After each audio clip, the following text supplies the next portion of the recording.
by the time you watch this video, maybe I'll already be back in Japan. This is being filmed in my kitchen here in Canada. Anyway, what you just saw was a video that I didn't know I had, that someone filmed for me actually. It was part of this tour that I did with Biré Legret, where I was playing rhythm guitar for him. I remember when we didn't rehearse, but just like a few minutes before the gig, the first gig, I just played a little bit and I did something. I don't know what I did.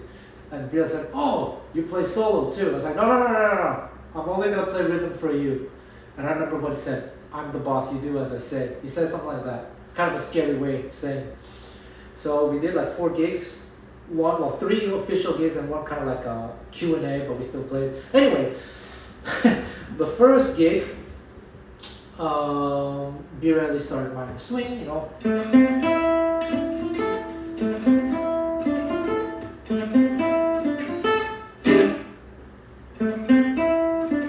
No, 3 times. Then the break. Then he did this to me, pointed to me, or which side was he on? This side. It was my turn to solo. I had not even half a second to just start something. I was like, oh crap! And I had to do what I did. I did it, you know, whatever. Then the next day, I told myself, okay, be prepared for minor swing. Well, guess what? The next day, I didn't get to solo on minor swing. It was on Limehouse Blues, I believe. Limehouse Blues. So whoever it was played the melody, and then Biré goes to me, "Your turn." Like, not even a half a second to think. I had to do it. The third day, I was like, oh man, which song is he gonna make me solo over? It was Tout l'Ambourego, which is what you just watched. But again, I don't know that I'm gonna solo on that song, and he only lets me know just before my chorus starts. He's like just playing with me, teasing me, so to speak. That was also the gig where he started a song that I didn't know in front of 1,000 people. I had to learn the chords as he was playing the melody. Luckily, he played the melody in kind of a chord melody way. It was it's a song that I heard before anyway, so it wasn't too difficult. But the form is actually not conventional. It was That Lady Is Tramp. So.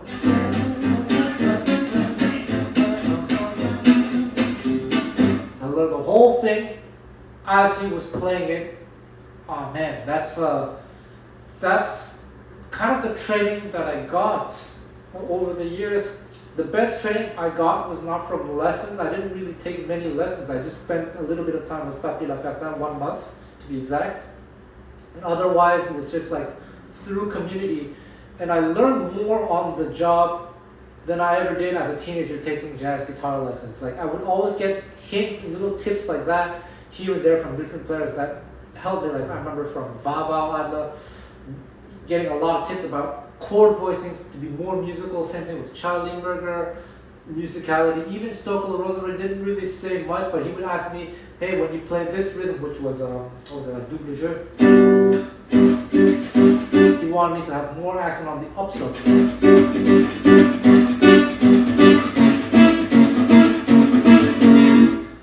He also wanted me to use a triad on E flat on the waltz, D minor waltz.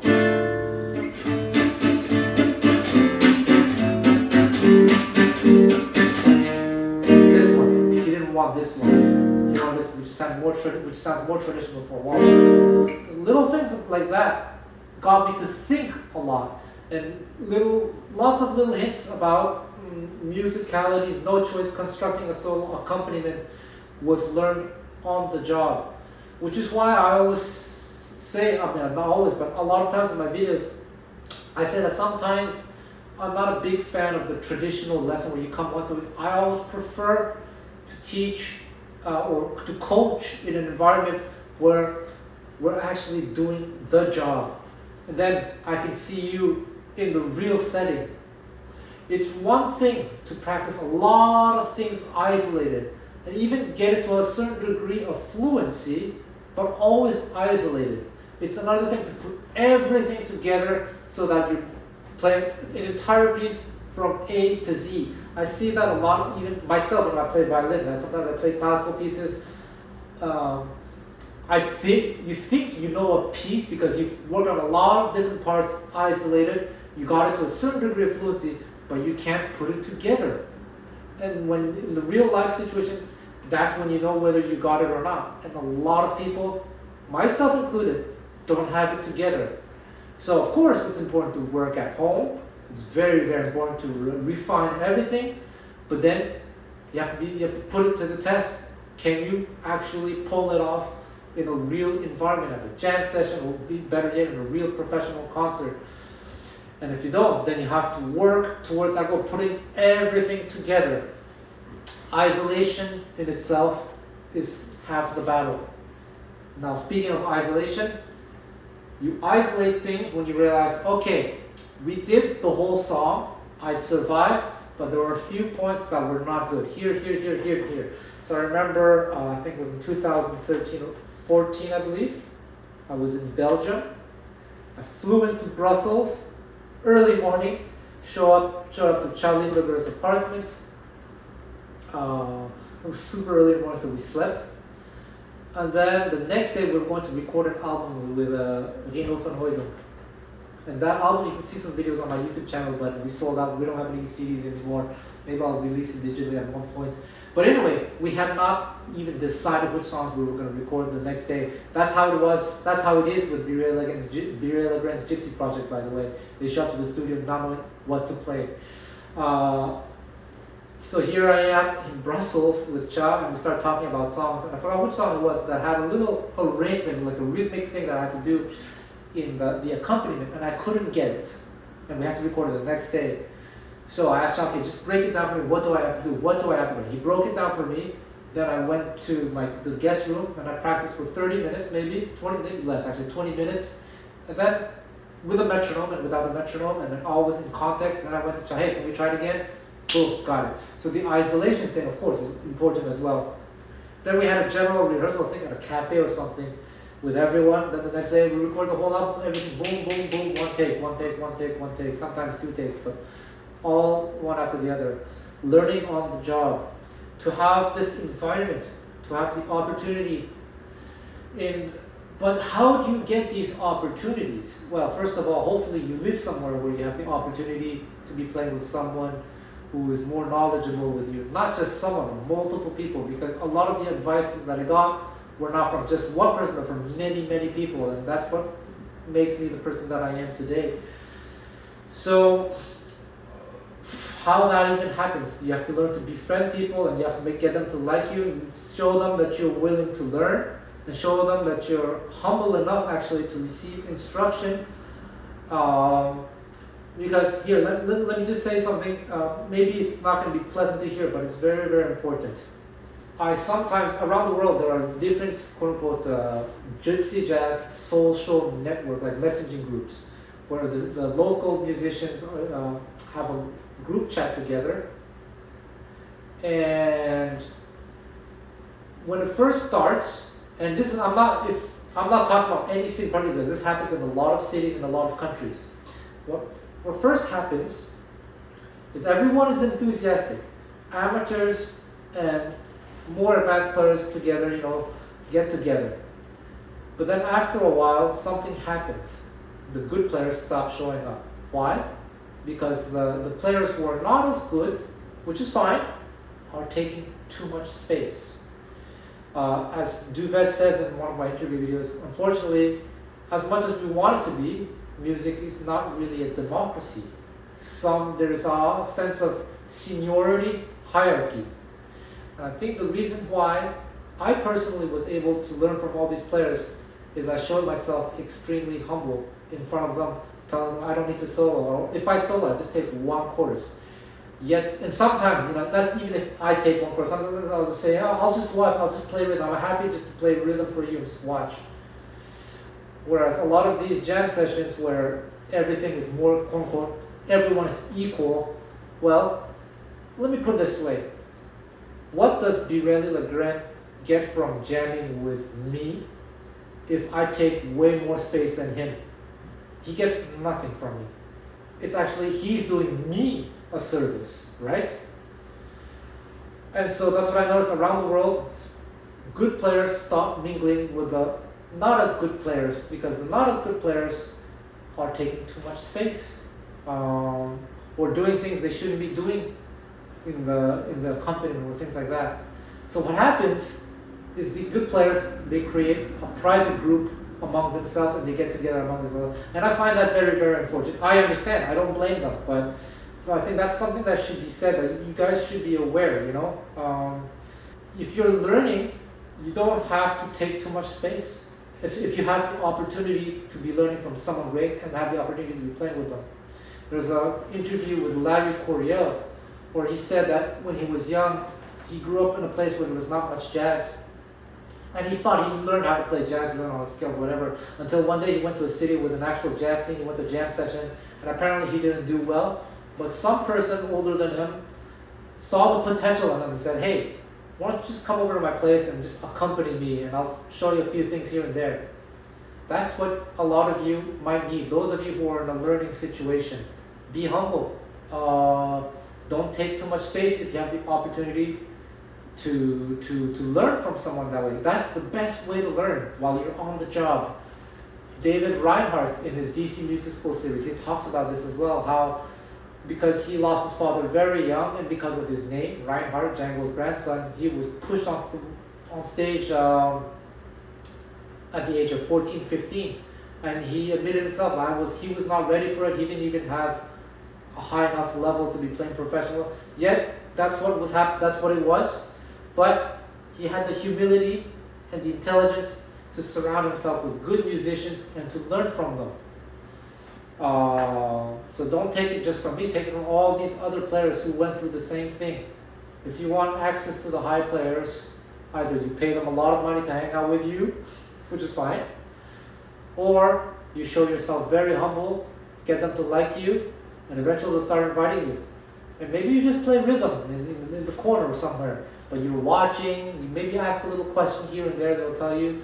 Maybe sometimes they'll throw you a little, hey, take a course. Take another course. Hey, why don't you play the melody today? This is how you can learn a lot, I think.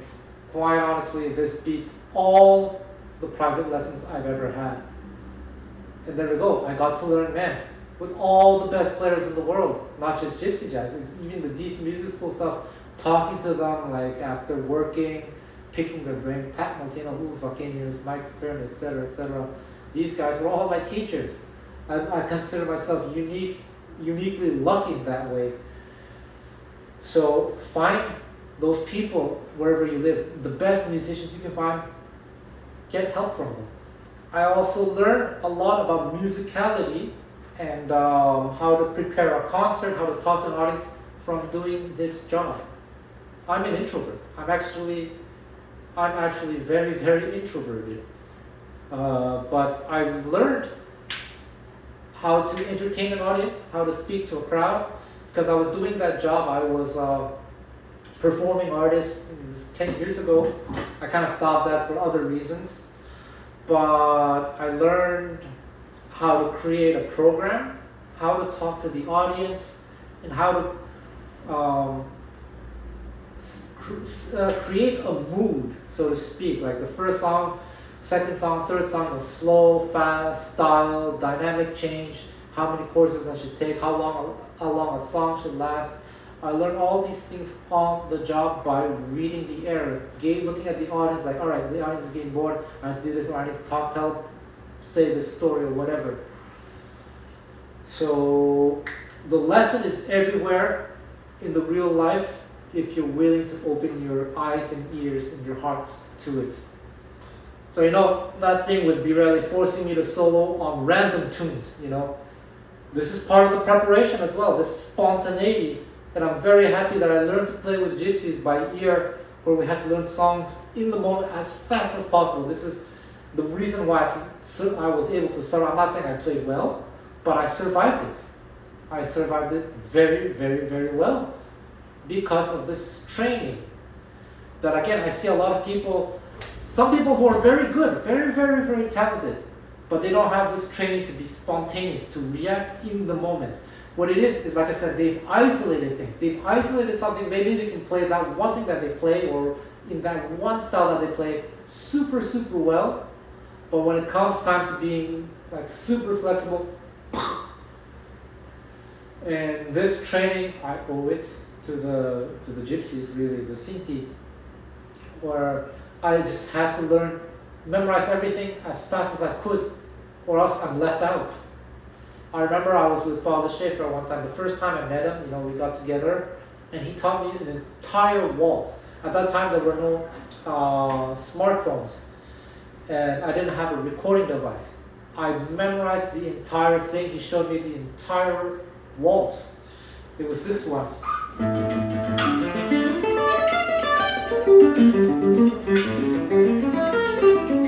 I don't remember, it's one of those, it's a wassail waltz from his uncle.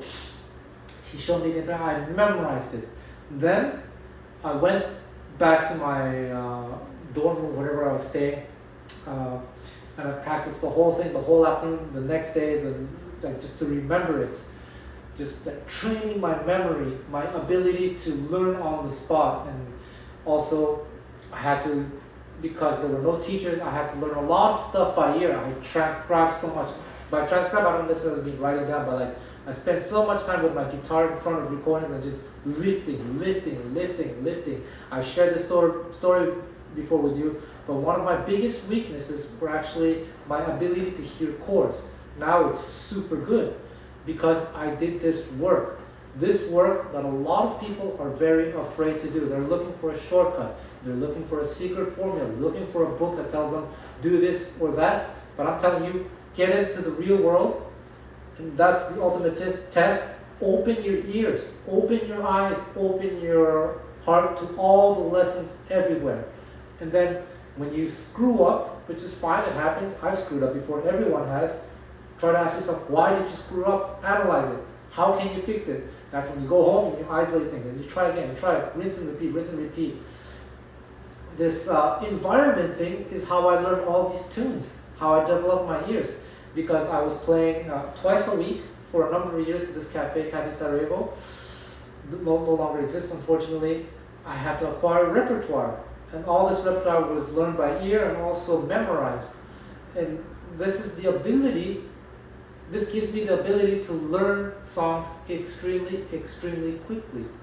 I've been doing this training kind of not on purpose, it just happened that way, luckily, but I'm very thankful for it. But I've been doing it for a very long time. If you're that serious, you have to start doing that, and it's hard. Training the mind is hard, but you have to be fearless. You either want it really badly or you don't. There's no a little bit less. You want it that badly, you're going to go for it, you're going to do it, you're going to put in the hours, go for it. And with the right guidance, because when you go for it, you have to make sure you're doing it correctly. That's where having a good mentor could come in handy. But if you have that, if you have access to a good mentor, or you're doing the right habits and put in the work, I guarantee you, within 5 years, anyone can be good. My standards for good is actually pretty low. Good means being able to play a gig from beginning to end without screwing up too much, keeping the tempo relatively steady. If you're playing gypsy jazz, you're playing rhythm without pissing off the lead player. You're together, X number of songs by heart. The standard is not very high. I'm not asking you to solo like Keith Jarrett, Chick Corea, or whatever, like top tier players. If you just make an interesting solo that's coherent, that's good enough. Very achievable within 5 years, actually even within 3 years.